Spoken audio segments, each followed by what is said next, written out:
Alright, y'all, so it seems like this is pretty much like a review of how the game is so far with the fans that grew up with Power Rangers. So I might struggle reading what people are saying because I know the grammar is going to be really off, but you're going to have to bear with me because I'm not perfect either. So let's get to it.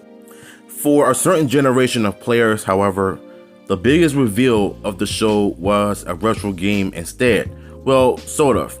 It was a brand new title designed to look like a retro game.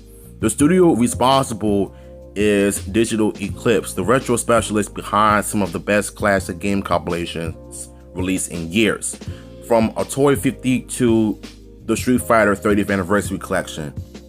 While the team is mainly known for their retro compilations, however, from time to time, it also dabbles with making brand new games that have a 16-bit aesthetic.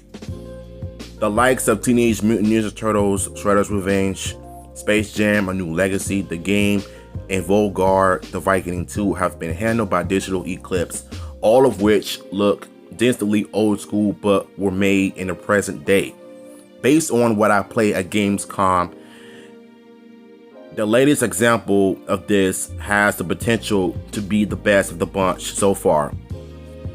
Mighty Morphin Power Rangers Reader's Rewind looks to do for Saban series what Shredder's Revenge did for the TMNT, and it looks set to be similar, sensational. Like the Turtles game before, Reader's Rewind is designed to resemble a 16-bit beat-em-up, albeit one that clearly wouldn't have happened possible in those days given the limitations of the era. A new school take on an old school aesthetic basically. The callback to the 90s extends to the game's plot too. Starting in the present day, the Power Rangers' longtime nemesis Rita Repulsa is now reincarnated as a robot called Rita. Going into this, how this happened would take too long, but if you're interested, it all takes place in Once and Always, a 30th anniversary special made by Netflix. Annoyed that she still can't destroy the Power Rangers, even in her new mechanical form, Rita creates a portal which she can use to travel back in time to the early 90s. Then she teams up with her original human self, and the pair decided to work together to finally end the Power Rangers once and for all. Naturally, it's up to the players as the Rangers of choice to put a dampener on the plans of this newly formed Rita alliance by kicking lumps out of anything that stands between them. Because it's set during the early 90s, the players can choose between the original 5 Rangers. There's support up to 5 players in co-op mode, so if you can manage to corral 4 of the chums, you can get the full squad together. Gameplay is the key as always, and the 2 beat-em-up stages I played were shining examples of the genre at its best. The pace was fast, the hits felt satisfying to land, and pulling off combos was a treat. The jump kick goes down diagonally at speed, similar to the one in the legendary TMNT Turtles in Time. An enemy AI, at least on a difficulty, is just easy enough to build a healthy combo, but just smart enough to cause you problems if you let them gang up on you.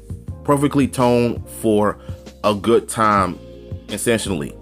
While newcomers to the genre can just get by with button mashing, advanced players can add a little style to their play with other moves to help them keep their combos going.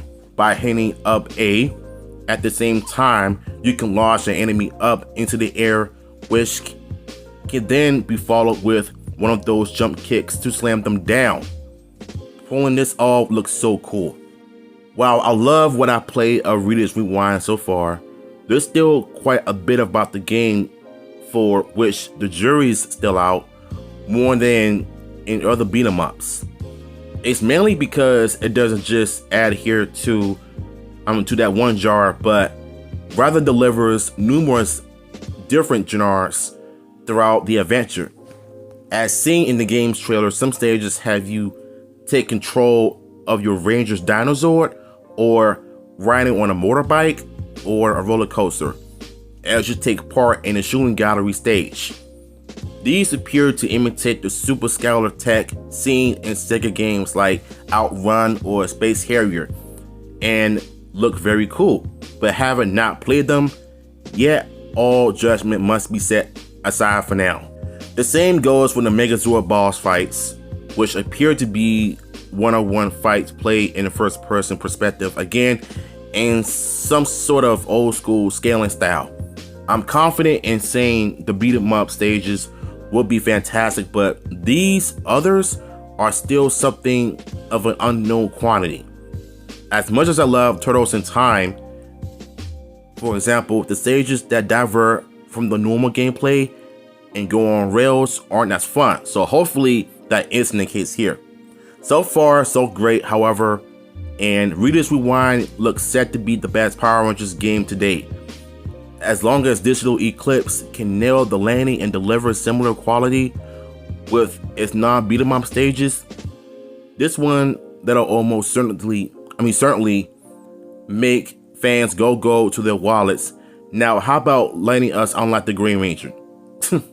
Okay, so I like what this article says here, because it seems like what he's saying is that even though he likes the game, but I feel like there are some things that needs to be proven, that needs to be improved. But I'm sure the Digital Eclipse is probably somewhere on Twitter listening and hearing a little bit of negative feedback, but there's always room for improvements.